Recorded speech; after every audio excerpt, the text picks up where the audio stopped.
This is the final part of part one, a kind of epilogue, and this has to do with timing. For those who have followed the path this far, it will almost certainly have taken a number of years to do so. The table below sets out the usual timescales observed from passing from one stage to another. These are set out with the exercise as per stated in the course, the minimum time that people take, the average time that people take, and my own time stated.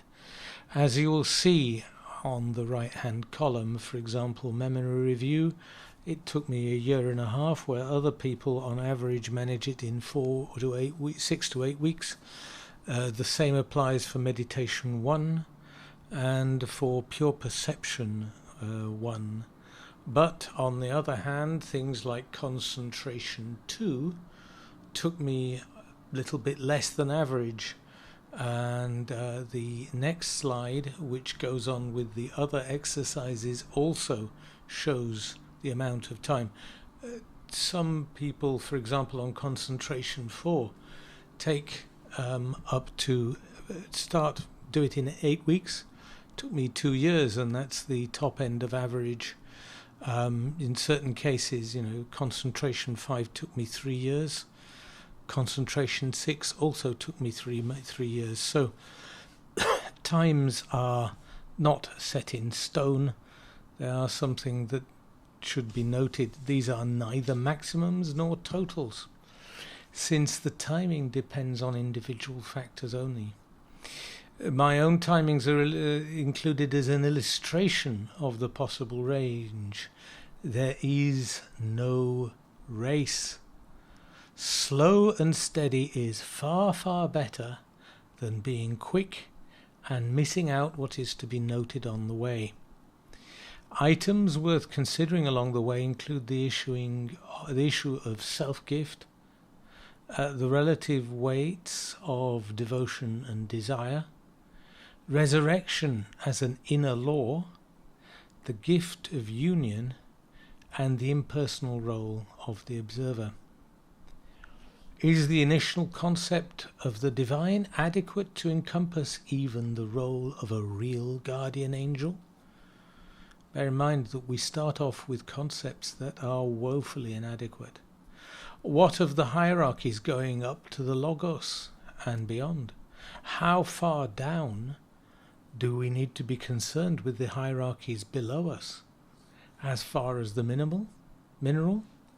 And along what pathways can we reach to recover lost positions? As you progress, you will be able to check the reliability and extraordinary fruitfulness for yourself, and the safety for the investigator. You are at risk of neither getting lost, nor of going mad, nor of going backwards to historic states of awareness. On the contrary, the position is at the forefront of modernism, reaching out to a future in which discoveries are to be ever more noble, precise, and powerful.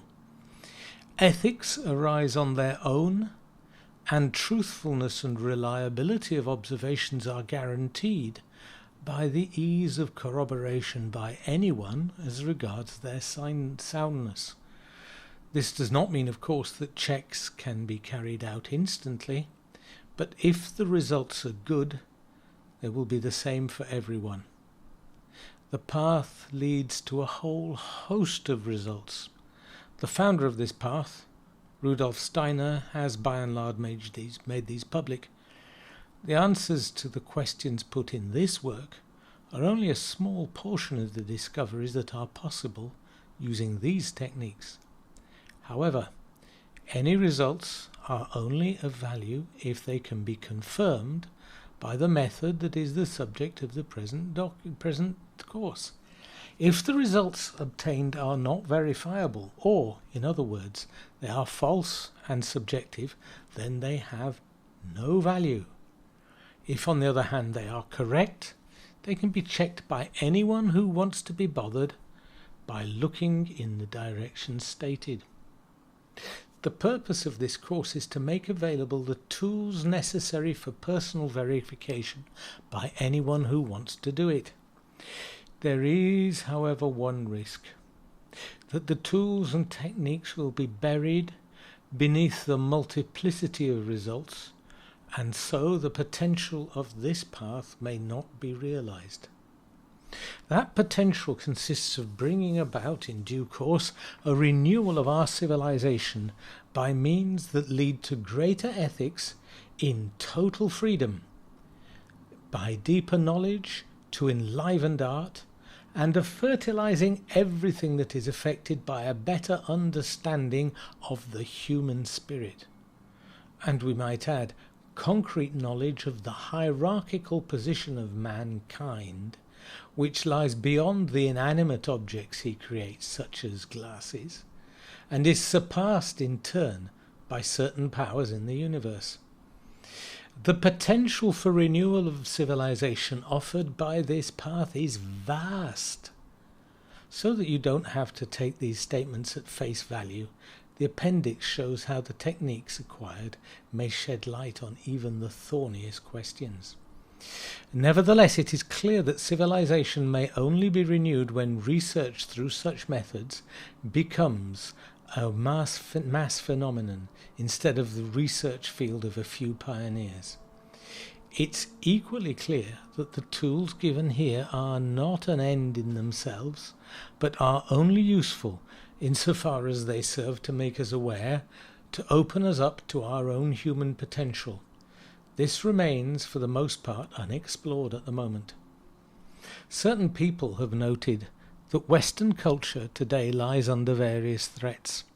The techniques stated here may give humanity the means of solving its problems, even if civilization were to fall into the abyss and we were to find ourselves confronted with technologically assisted barbarism.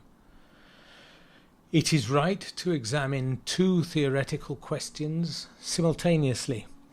It is generally held in Western materialist culture that what is proposed here is impossible. It is also widely held that any belief in any non-physical existence stems from cowardice before the phenomenon of death.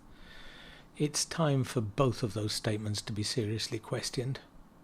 I put forward no theoretical proofs, but simply invite all those who have the courage and honesty to do so to try out what is set out here for themselves, allowing sufficient time to develop an appropriate view. Concrete, verifiable experience is much more persuasive than theory. Finally, I accept full responsibility for my statements and am available to anybody for a meeting to give practical tips or advice. You can contact me as shown. Up until now, all this has placed in this most serious imaginable context, since the contents of this work need to be taken seriously. But it is obvious to any really human person that progress cannot be humorless, as the present document has had to be.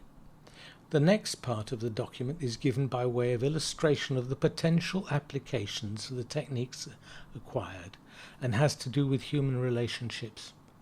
It contains exercises aimed at clarifying and putting in order this sphere, which today risks falling into utter chaos.